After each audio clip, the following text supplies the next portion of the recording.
The PRovoke Podcast, brought to you by PRovoke Media and produced by the international broadcast specialist Marketeers. Hi, everybody, and welcome to the latest PRovoke Media Podcast. I am here with the two co-founders and partners of ROKK Solutions, a public affairs firm that operates at the intersection of politics and communication. And joining me are Rodell Mollineau and Ron Bonjean. And delighted to have you here, guys. We are going to be talking about the current political situation in the United States and, of course, its implications for business and specifically its implications for public relations and corporate communications people. I'm going to start with, we're recording this the day after Sarah Palin lost the special election in Alaska in what I think it's fair to characterize as an upset. It is the latest in, I think it's fair to call it a series now, of results that have gone slightly better than anticipated for Democrats, who were widely expected to lose the House and were struggling to cling on to the Senate in the midterm elections. So I guess my first question has to be, have predictions for the outcome of these upcoming elections shifted any, and have they shifted enough that Democrats should be more optimistic about the House than they were a little while ago? Rodell, what's your take on that? Sure. I actually think, and Ron and I talk about this a lot. This is, I think, an opportunity for me to say that I have been right, but I'm joking. I actually think that the dynamics haven't changed all that much. If we would have had this conversation 3 or 4 months ago, I would have said that due to pure demography, geographics, that the Republicans are going to win the House, and I believe that is still going to happen. I believed that the Democrats had a good chance of keeping the Senate due to the strength of their candidates, especially their incumbents, the fact that we were going to have an opportunity to pick up a seat in Pennsylvania. So that hasn't changed. Now, I think we have a little bit more breathing room than we had, say, 3 or 4 months ago. And then the third piece of this for me was that Democrats had a good opportunity to keep some of the gubernatorial, some of the governor seats, especially Michigan, Pennsylvania, and Wisconsin, which will be important for us in 2024. And that looks as though that is still on track as well. What's happening in the House, once again, I do believe that Republicans still have the advantage there, but to my point, I think this is just degrees of variation, how many seats that they win. It certainly does not look like it'll be a blowout or a landslide, but I would be shocked if Republicans did not control the House the day after the election in November. Okay, I should say that ROKK Solutions is a pretty bipartisan outfit, I think it's fair to say. And Ron, do you have a different perspective on how this is going to play out? Yeah, no, thanks very much. It's great to be here, Paul. I would have to say the Republicans are likely going to take the House. The trends are favoring them in that direction. There's just so many races that are leaning GOP in the House. There's no doubt that it's going to happen.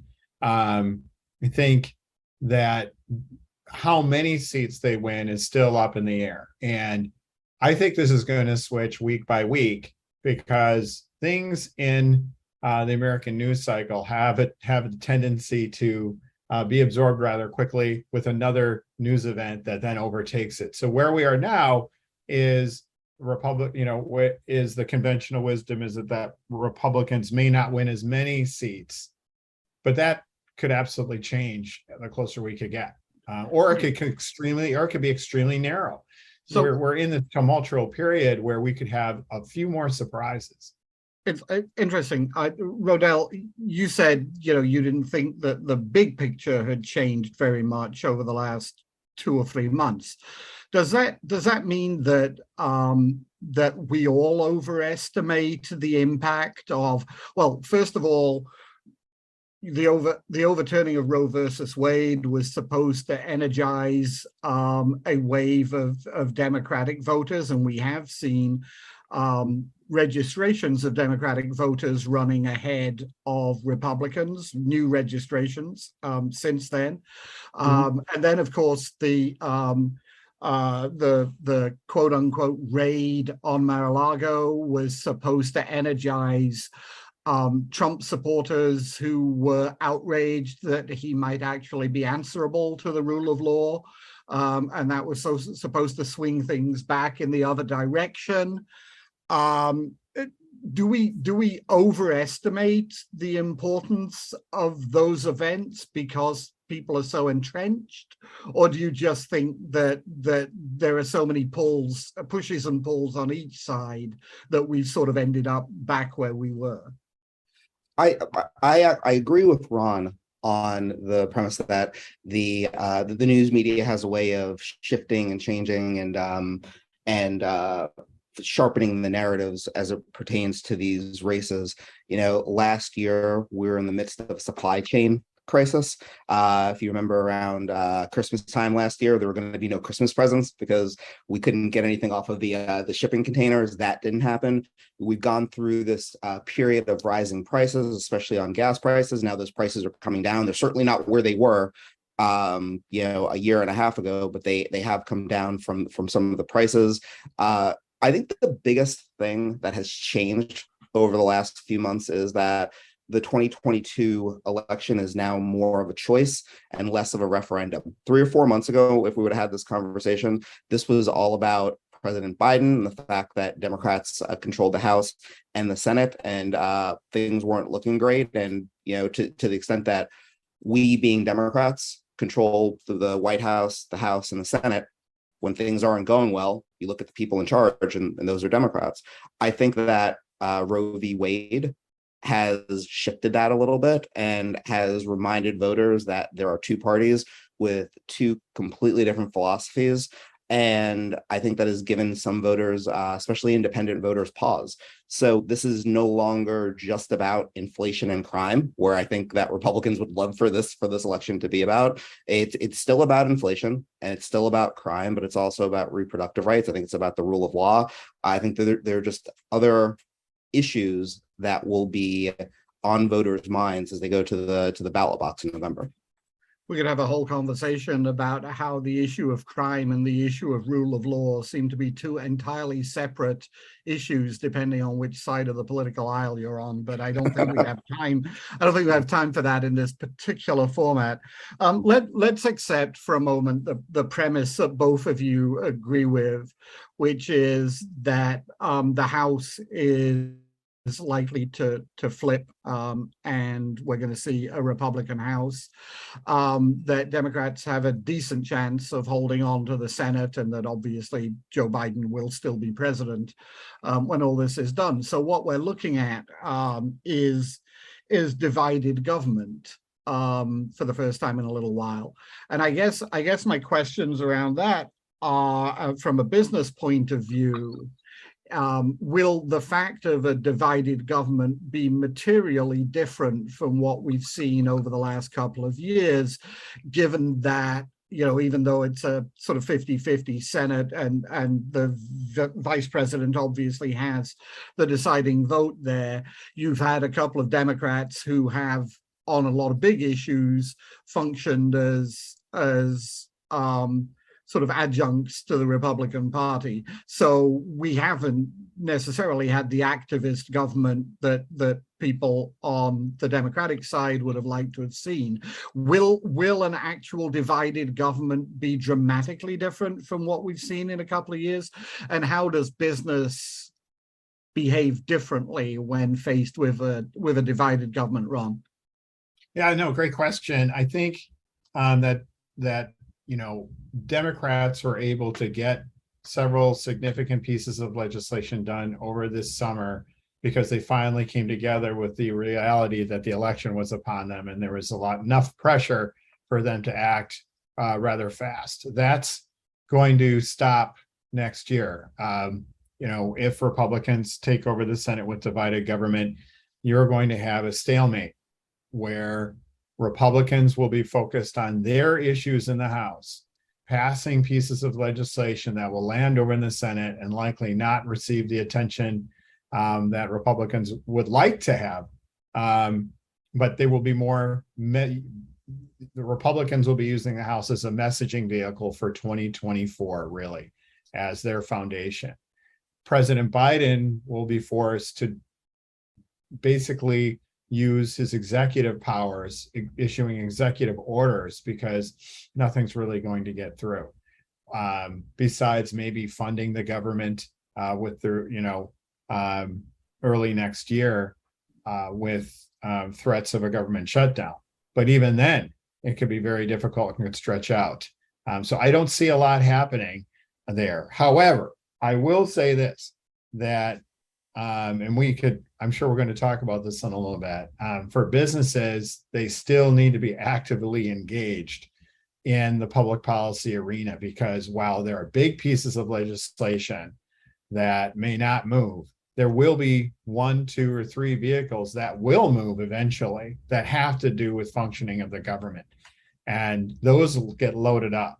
A, B, there are lots of other issues that don't get attention in the news, that get attention in Congress, that businesses really need to stay on top of. I mean, we should get to that in a second. I mean, I'm interested just because, it's very easy listening to Republican candidates to get the impression that, day one in the House is basically just impeach everybody in sight, right? So impeach Fauci, impeach Garland, impeach Biden. Let's just go crazy. Getting revenge for the sort of last couple of years of the Trump government. Is there actually any kind of activist agenda underneath that business should be focused on, or is it in fact, as you say, Ron, the sort of day-to-day business of budgets and reconciliation bills and that we deal with on an ongoing basis anyway? I think looking at it, there will be definitely a high level of oversight over the Biden administration, as you had alluded to. But they're also going to start pushing their agenda items, such as cutting taxes, spending, regulations. They're going to go after the IRS funding 80,000 new IRS employees. That's going to be a ripe issue. They're going to go after big tech regarding the censorship issue, and probably working on stripping them of Section 230 in the House. Border security, of course, they're going to want to start building the wall again, and repealing Biden's immigration moves. And another significant issue here is they're going to go after, and a lot of Republicans have been campaigning about this, they're going to go after wokeism, quote unquote. So those are some of the things that are going to be focused on. I definitely want to come back to that issue of sort of wokeism. I think we called it good manners when I was growing up. But anyway, I think we'll come back to that issue of wokeism later, particularly since a lot of that activity is going to happen at the state level, I think, regardless of whether Republicans can do anything within the federal government. But I am interested, you mentioned the tech issue, for example, and that's an issue that sort of points to me, and maybe I'm behind the curve on this. Maybe this has already happened and it's old news to people like you who are down there in the nitty-gritty of it on a day-to-day basis. But I came up in the US in an environment where it was widely assumed that Republicans were the party of big business. Republicans were corporate friendly. Republicans were, anti-regulation and pro-tax cuts for corporations and everything basically that CEOs and shareholders wanted. But when you look at the technology companies, as you mentioned, Ron, when you look at some of, and we'll drift inevitably into wokeism, because when you look at Republicans, trying to find sort of countermeasures for ESG initiatives and a sort of conscious capitalism. It's clearly no longer as black and white as it once was. That Republicans and corporate leaders are not nearly as closely aligned as they once were. Is that something new? Is it something that most corporate public affairs people and trade associations have already built into their thinking, or is it something that they're going to have to come to terms with, a few months from now? I think. Oh, please. Go ahead, Rodell. Did you want to say something? Sure. I would say that some companies are a little bit ahead of the curve, and there are other companies that need to do some work on this. And I think that this has been a slow boiling pot. I'd probably say starting in about 2018 or so, and has just gotten increasingly hotter for these companies. And let's separate them. The tech piece of this is interesting because the irony is that if Democrats and Republicans could put aside their partisan differences, they actually could come up with legislation to rein in, and I say that quote unquote, tech companies. It's just that they have two very different reasons for wanting to do it. Democrats believe that some of these, especially the social media companies, are letting too much disinformation online, and to Ron's point before, Republicans think that there is too much censorship, especially of conservative ideas and conservative voices. But there's some overlap as far as agreement on some of the competitiveness and antitrust nature of tech companies that Democrats and Republicans could likely get together on, but I'm not sure that they can put aside their partisan differences to come up with a bill that would actually pass. I mean, right now we're looking at a piece of legislation in the Senate. It is a legislation that is sponsored by Senator Chuck Grassley, Republican from Iowa, and Senator Amy Klobuchar, Democrat from Minnesota. It's the closest that there's a companion bill over on the House side with David Cicilline Democrat from Rhode Island, and Ken Buck, Republican from Colorado. That this is the closest that Democrats and Republicans have ever gotten to crafting a piece of legislation that would hold big tech accountable. And I'm not sure that it gets done this year, and this would be the year to do it. And I think that it gets harder and harder the closer that we get to an election. Doesn't mean that there will not be a lot of saber rattling. Doesn't mean that there won't be hearings and that the Republicans won't call these tech companies up for hearings. It does mean, however, that as far as legislatively, big tech might escape any policy changes over the next couple of years. Are there any other sectors beyond technology that should be concerned about bipartisan agreement on issues that affect those industries? Typically, obviously, the sort of hyper-regulated industries, financial services and energy and the like, healthcare, are the most visible in Washington. Is there anything coming down the pipe that impacts those sectors or impacts another sector that should be concerned right now? I think, getting into the wokeism issue, if we could talk about that for just a second, because I think it's really important. I think that, companies that have been expressing themselves that, on these issues, Republicans are going to be looking at academia, media, technology, ESG, and because they control the House of Representatives, they're going to control the committees that make policy, from finance, energy, labor, healthcare, you name it. So, and they have subpoena power to compel those CEOs and organizational leaders to testify before hearings that can be televised live. So, if I were a public relations consultant, or, an agency working for companies in those sectors, I will be preparing those clients for an aggressive approach from Republicans and how best to respond through crisis mitigation planning, social media listening, media training. All those kind of things need to be employed here, because while Republicans will be looking backwards at some of the issues like, on education, like critical race theory, or talking about, investigating companies that prioritize ESG issues when investing in pensions, those kind of things. There are going to be issues that are going to pop up in the news cycle where Republicans will now have the power to make it more newsworthy than ever. So I think that's the one thing that if I were to encourage people who are listening to this is really get ready for that, because there are a lot of public relation firms that don't have public affairs components here,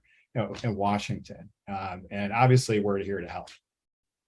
Hey, look, I think a lot of this can be traced back to the events at the very start of the year in Florida, right? Where you had this sort of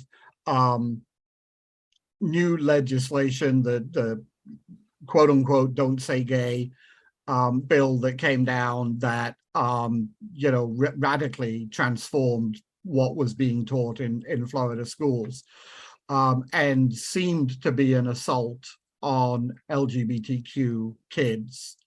You had Disney sitting on the sidelines,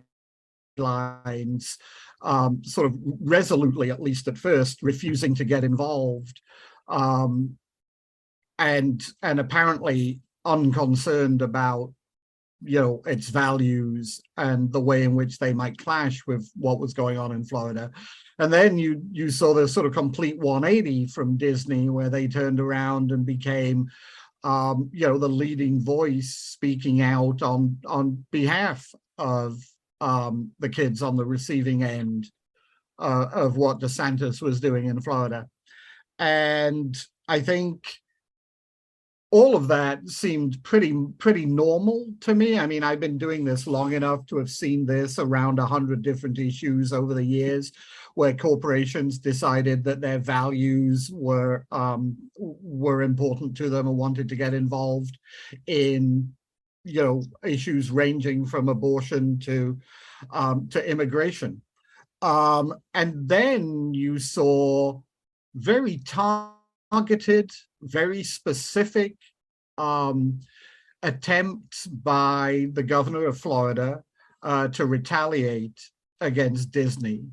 And I'm not sure that I'd ever seen anything quite like that before. That sort of very specific targeting of a company because it exercised its free speech and used its marketing and communications expertise to advocate for a cause. And I'm not sure I've ever seen the machinery of government employed in that way. Is that something dramatically different? And is that a genie that's out of the bottle now? Is that going to be the new normal for companies? Rodell. I think that it is. And Paul, I would say that this goes back even 1 year before this. And I think where the seeds of this were truly planted was January 6th and beyond, where you had companies speaking out about January 6th, weighing in on President Biden being the duly elected president. Then there was this time of companies deciding whether or not that they were publicly deciding that they were not going to give money in forms of contribution to elected officials who did not certify the election. Then right after that, there was the voting rights debate in Georgia and a couple of other states, where companies started speaking out against what they viewed as voting rights legislation that would disenfranchise, especially people of color. And all of those things together led us to what happened with Disney. So I think that there was already a rift starting between some of these companies who were speaking out, whether they're speaking out because of their values or because of their employees or because of their customer base, and these governors and these state legislatures and these federal legislatures that were like, what's happening here? We used to kind of be lockstep. You did business. We took care of policy. We took care of you on the tax side. You shut your mouth and you reap the rewards and let us go about it. And now you're challenging us at every turn. And that led us to what happened with Disney. And listen, Governor DeSantis, I think, was the first person to say, wait a minute, We might not be a multi-billion-dollar company like Disney, but we're the state of Florida, and Republicans control the reins of power there, and we're going to push back.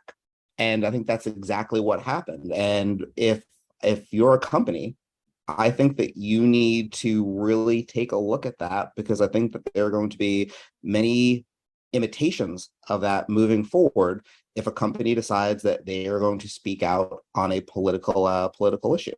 And I think it's one of the reasons why over the last several years, Ron and I, working with our strategic partner, Steve Rockland at Impact ROI, have been counseling Fortune 100s on how to respond to these social issues, and how to really take stock of social risk within their company.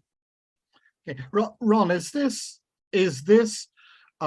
business taking an unprecedented interest in issues that are outside of its traditional sphere of influence, or is this government exercising an unprecedented, or attempting to exercise an unprecedented degree of control over how CEOs and boards of directors run their companies? Yeah, that's a really great question. I would say that in terms of businesses, there's more of an expectation by the constituencies of a corporation, whether it's the employees, their suppliers, customers, that they play more of an active role in what's going on with society. There seems to be more pressures there for them to handle and for them to address. And frankly, according to various polls, people's employers are now the place where people trust the most. Like, institutions have degraded so much over the course of these years that a person's place of employment now is the most trustworthy. So there's that. And then in terms of government involvement, we're seeing much more of a populist tendency. This is not a conservative. These aren't conservative moves. This is a populist tendency for elected officials to jump in and say, hold on, what's going on here? So you have two confluence of things happening and meeting at the same time. It's sort of like the force versus the movable object. When you have Disney saying, this is how we feel, and this is the way we think we should do things, DeSantis says, well, no one's going to tell us what to do, so I'm going to tell you what to do, so to speak. So you have this sort of back and forth, if you will. We're going to see a lot more in that. That's why we invented a thing called STAR, the Social Threat Assessment and Response service here at ROKK Solutions, so that we can help companies really assess these threats, these social risks before they happen. Actually scenario planning and figuring out, if something is to come on the radar screen, should they actually respond to it? Do they put out in a statement internally or externally? How best do they navigate those waters? And we've gotten in front of this well before this took off. And this part of our business is going quite well. And we actually think there's going to be a lot of more of it come on next year. Yeah, that's really interesting to me, because as I watched the Disney thing and the initial prevarication on Disney's part, it reminded me of a thing that happened 30 years ago with Dayton Hudson and Planned Parenthood. And that sort of inability to decide, should we be funding Planned Parenthood? Should we withdraw our funding? Do we want to piss off the religious right? Or do we want to, piss off, women's health advocates? And how do we make that decision? And it just seemed to me that in 30 years, we hadn't figured out, and I'm using a very collective we that obviously doesn't include you guys, but that business had not figured out how to put together a process and a framework for making those decisions. As you say, is this an issue in which we or our stakeholders have a valid interest? If it is, do we want to actively or in some sort of passive way, support or get engaged with one side? Do we speak out on it, or do we stay quiet? Do we take our own actions, or do we just voice our support? And all of those things, Disney seemed to be improvising and not very well. Right. I'm intrigued by the fact that you've created a product to take people through that process. I mean, I know others have tried to do something similar as well. Do you find that companies have more of a process than they did, or are they still coming to you with a create a framework for us, essentially? I think that companies have the tools. It's just a matter of organizing them in the right way, and that's why they need a process and a framework. Quite frankly, these decisions can't just be made at the C-suite level, which is oftentimes where they are made. I think that there needs to be a discussion about how these, whatever decision it is, how it affects the different business lines, how it affects internal and external stakeholders, how it affects your government affairs function. If you have your C-suite saying, we believe in this, and then the next day you have your government affairs folks going into a legislator's office, and then they have to defend that issue, and then they haven't truly been read into why this decision has been made, it makes it harder for them as well. So what we've been able to do is sit down. It's a very thorough months-long process of getting the right folks within a company together from the different business lines, different parts of the companies, getting them out of their silos to make these decisions together and to buy into these decisions together. So whatever the decision is, and we do not make recommendations as to whether or not you should weigh in on this and weigh in on that. For us, it's about the process and about going through it, making sure all of the right people have been bought in to that process. And then when that decision is made, making sure that everyone's rowing in the same direction. Everybody is on this has the same talking points and has explained to the employees, the suppliers, the other stakeholders that this is why we have made this decision. This is why we're speaking out. I'm really interested in, sorry, go ahead. I was just going to say quickly, also that businesses that really manage social risks well have seen increases in their financial performance, from increases in their share price of productivity to reductions in turnover. I mean, this isn't just navigating government, government oversight. This can be really helpful to them overall. And so, we're at a real transformative moment in businesses. And I think our service provides their senior leadership, the decisive counsel it needs to act in that kind of financial forward way too. Right. I mean, it's really interesting to me that we are entering a realm, it seems, in which companies are going to have to choose between whether they're going to have to choose when they listen to their stakeholders, employees and consumers in particular, but also, lots of people now within the financial community are advocating for greater environmental sustainability, social and governance awareness, or whether they want to listen to a very powerful stakeholder group in Washington and in the state capitals that maybe is pushing them heavily, depending on the state, in the other direction. And I wonder where all of this is going. Are we going to get to a point in a few years where companies essentially have to declare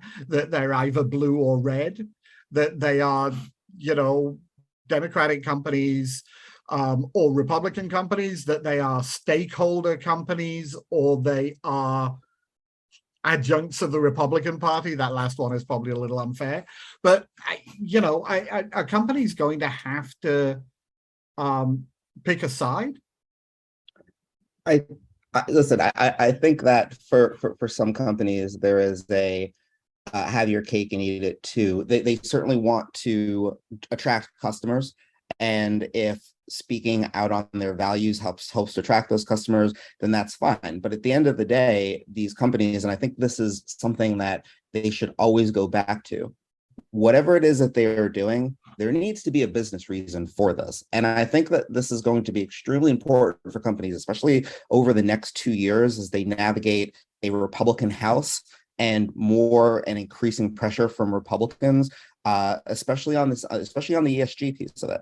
There is this notion that, and this gets to the whole wokeism, and I hate that word, but there is this notion that these companies, especially these financial institutions, BlackRock, Goldman, JP Morgan, are considering ESG analysis in their investments because they have somehow gone over to the left side. They're all completely blue. And that's just not the case. They're making it because they think that long term that they will make more money for themselves and their shareholders should they take these considerations into account.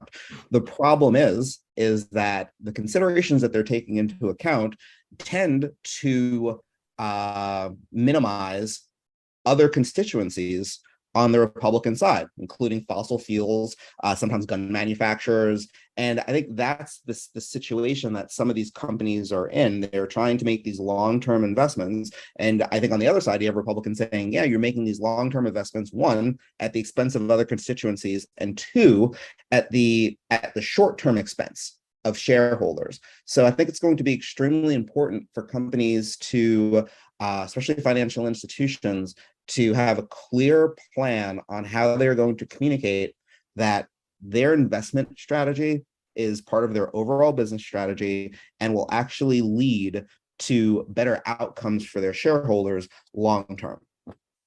Okay. I think we're probably coming to the end of our allotted time.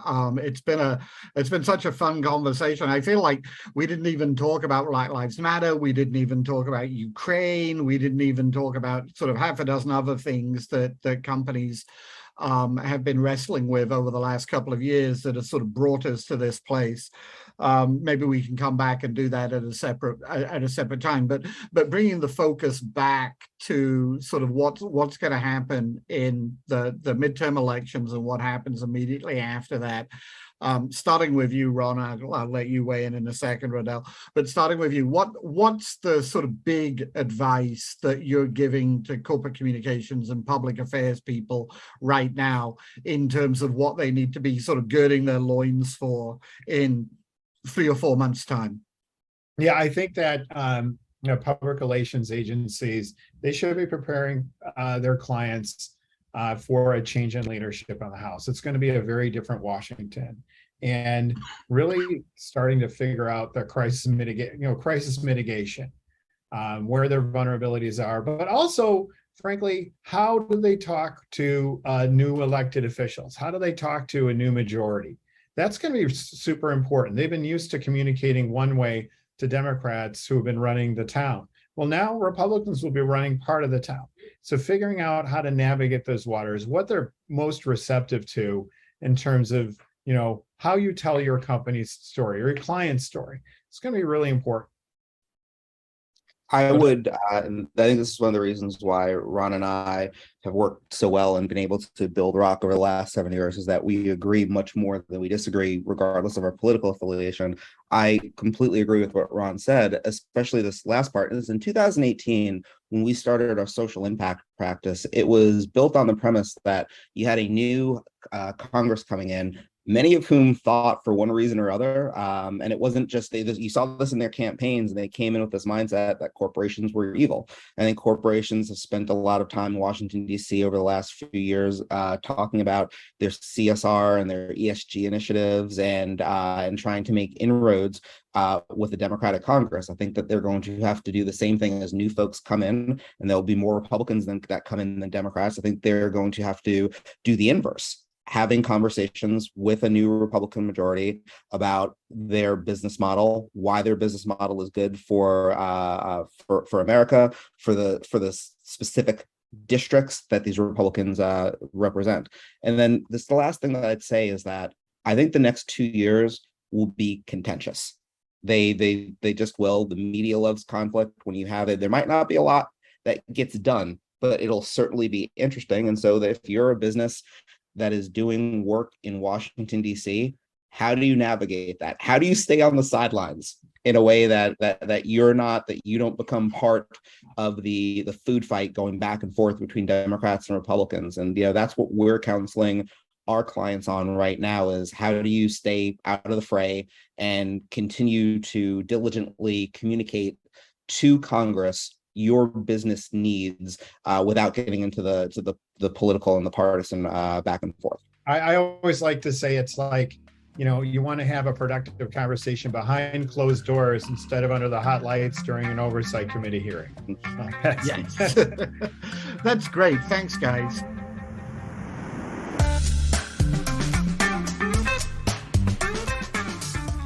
You've been listening to the PRovoke Podcast, brought to you by PRovoke Media and produced by the international broadcast specialist Marketeers.